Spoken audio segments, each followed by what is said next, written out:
Sasa hebu niseme kidogo kwenye hili la katiba.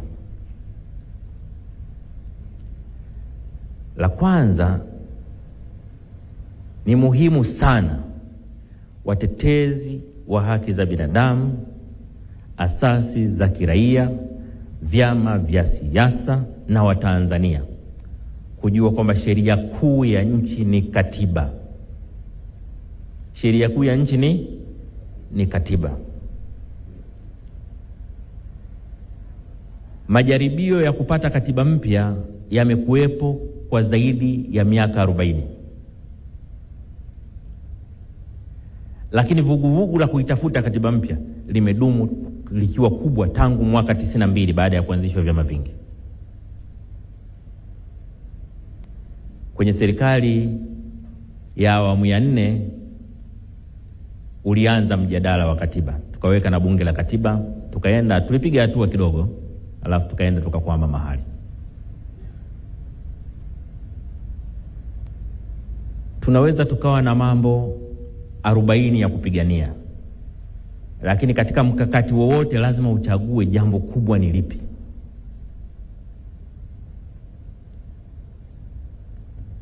Kwa mfano sasa hivi ukisikiliza madai mengi ya watu mbalimbali, unakuta wamepanga mambo 10 kwa pamoja. Ushindi vita ya mambo 10. Lazima uchague kubwa linaloweza kuyabeba mengine yote ni lipi. Na katika utawala bora katika nchi, kitu kinachoweza kubeba mengine yote ni katiba.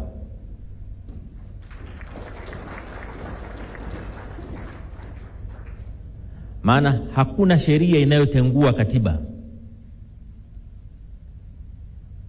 Hakuna sheria inaweza kutungwa ikikinzana na katiba. Lakini kilichokuwa kwenye katiba kinaweza kubatilisha sheria nyingine yoyote iliyopo. Ukishaunda leo katiba mpya, sheria zote ambazo zipo na zilizotangulia kuwepo zinazokinzana na katiba ile, siku ile ukipitisha katiba mpya zinakuwa zimekufa hizo sheria zinazokinzana na katiba. Ndio maana kama nina kitu cha kuwaambia Watanzania, ningewaambiwa hebu makamu wa rais waambie Watanzania jambo moja tu. Wakisema una jambo la kuwaambia Watanzania moja tu, unapewa nafasi ya mwisho, sema moja, nitasema pambaneni mpate katiba mpya.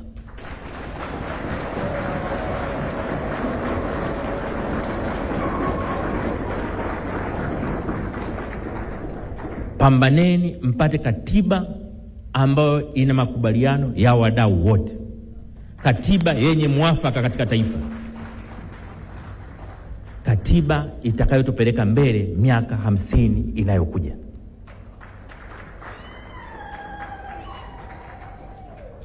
Katiba ambayo kila Mtanzania popote alipo atajisikia fahari kujitambulisha, mimi natoka Tanzania.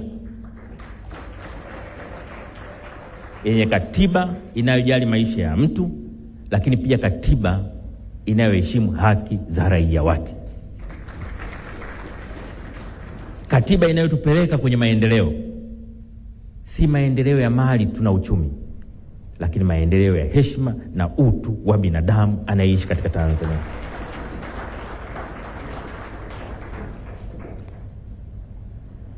Ili uwe na hakika ya kupata katiba mpya, moja ya mambo ambayo ni muhimu sana, mambo ambayo ni muhimu sana ni utashi wa kupata katiba wa rais aliyoko madarakani. Sasa niwaambie bila kuwadanganyeni, kwa mujibu wa katiba yetu, rais anapokaa kwenye kikao cha baraza la mawaziri,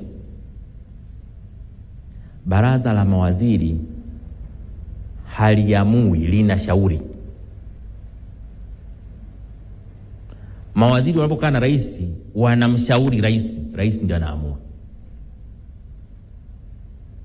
Kwa hata ajenda za baraza la mawaziri anayeamua ziingie zitoke ni rais. Akisema hii haitaingia miaka 100, haitaingia. Ndio maana mimi nilipokuwa katibu mkuu wa chama, wakati nasimamia uandishi wa draft ya ilani ya uchaguzi ya CCM. Kamati ya ilani ya CCM tuliwapa kazi ya kutafuta maoni nchi nzima kujua watu wanataka nini. Na katika maoni walisema Watanzania wanatamani katiba mpya. Wakaja kuniambia Watanzania wanataka katiba mpya. Nikamwambia mwenyekiti wa ile kamati na wenzake, nikamwambia sikilizeni, jambo lenyewe zuri, lakini sasa hivi tayari tuna mgombea wa urais na tunategemea atakuwa rais. Ni vizuri atuhakikishie kwamba atalisimamia hilo, tusiliweke kitu ambacho hakitatekelezwa. Tukakubaliana, na mimi nikaenda kumuona Mheshimiwa Rais wakati ule kama mwenyekiti wangu wa chama, mimi katibu mkuu. Nikamwambia Mheshimiwa mwenyekiti, kamati imekuja kuniona ya ilani. Inasema moja ya mambo makubwa waliobaini kwa wananchi walipotembea huko, wananchi wanataka katiba mpya. Nimekuja kukuuliza, una utashi, unataka ili jambo liingie kwenye ilani ya CCM? Akanijibu hivi, katibu mkuu, Tume ya Haki Jinai niliyoiunda katika moja ya mapendekezo yake nayo ilibaini kwamba Watanzania wanataka katiba mpya, na niliwaahidi kwamba nitalitekeleza. Siwezi kuacha ahadi yangu, liwekeni.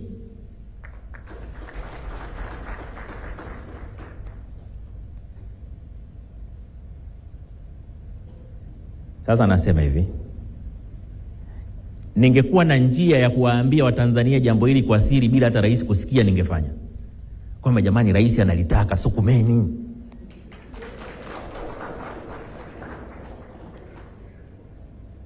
Lakini mazingira ya ruhusu, itabidi tuniseme kwenye jukwaa kwa jamani, ili Rais Samia analitaka, anataka litekelezwe.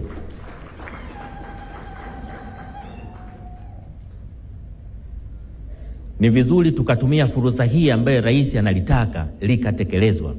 Na Tume ya Haki Jinai ilishauri kwamba lifanyike kabla ya uchaguzi wa 2028 wa serikali za 29 wa serikali za mitaa na uchaguzi wa 2030. Lakini pia hata tume ya juzi ya Chande na yenyewe imesema katiba mpya hiyo imepatikana by mwaka 2028 ili itumike 29 na 30.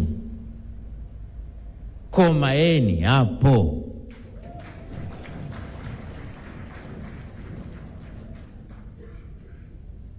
Tusisubiri aje rais ambaye hataki katiba mpya. Katiba iliyoko sasa rais binafsi ataitaka tu kwa sababu inampa nguvu zisizo na maana.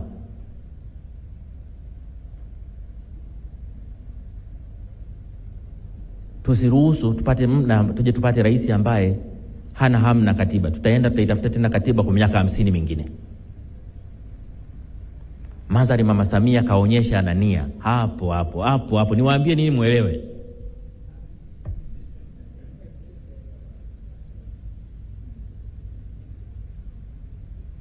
Lakini hata yale mapendekezo ya Tume ya Haki Jinai yako zaidi ya 350 ambayo ameagiza yatekelezwe.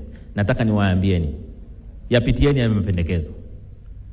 Kama yakitekelezwa, nchi yetu haitabaki ilivyo sasa hivi. Kuna mambo ya ovyo mengi yanafanyika hapa. Rais kasema tusolve haya mambo, tuyaondoe. Viko vitu vingi vile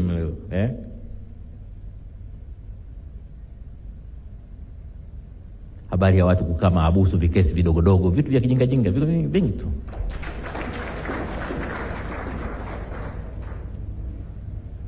Habari ya watu kukosa dhamana kwenye vikosa vya kijinga, viko vingi tu. Habari ya watu wakati mwingine mtu ana hamu, maana unajua kuna wakati unakuwa na watu wana roho mbaya. Unakuta mtu mmoja amekaa na roho mbaya pale, ana hamu tu mwenzake alale mahabusu.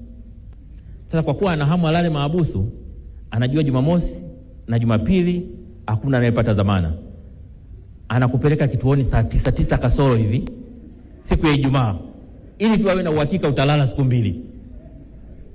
Sasa tunao watu wa hivyo kwenye nchi.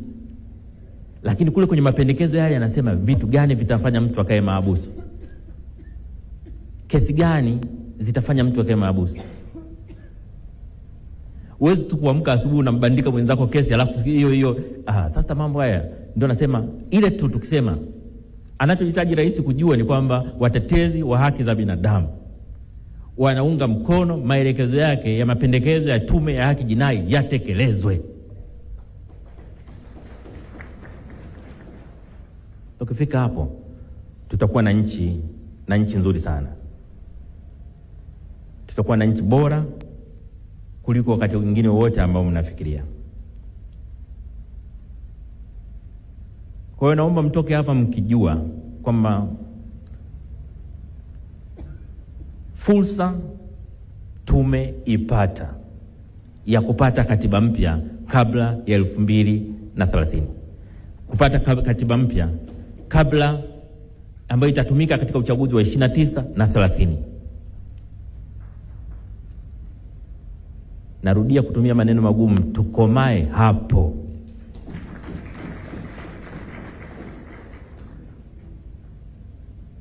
Na naongea na Watanzania wote, naongea na wana CCM, naongea na upinzani, naongea na asasi za kiraia.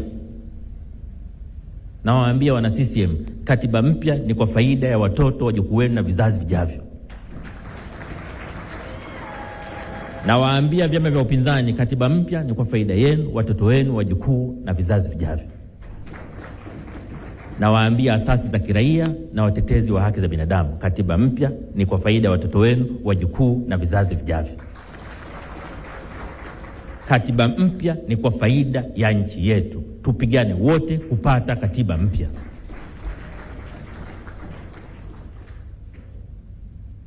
Tukishafika hapo, kasi ya maendeleo na mabadiliko kwenye nchi yetu itakuwa kubwa kuliko mnavyofikiri. Mwezi Mei, wakati rais anaapisha majaji, kama mlisikiliza hotuba yake, Mheshimiwa Rais Dr. Samia Suluhu Hassan alisema, katika moja ya maneno alisema haki ni msingi wa amani.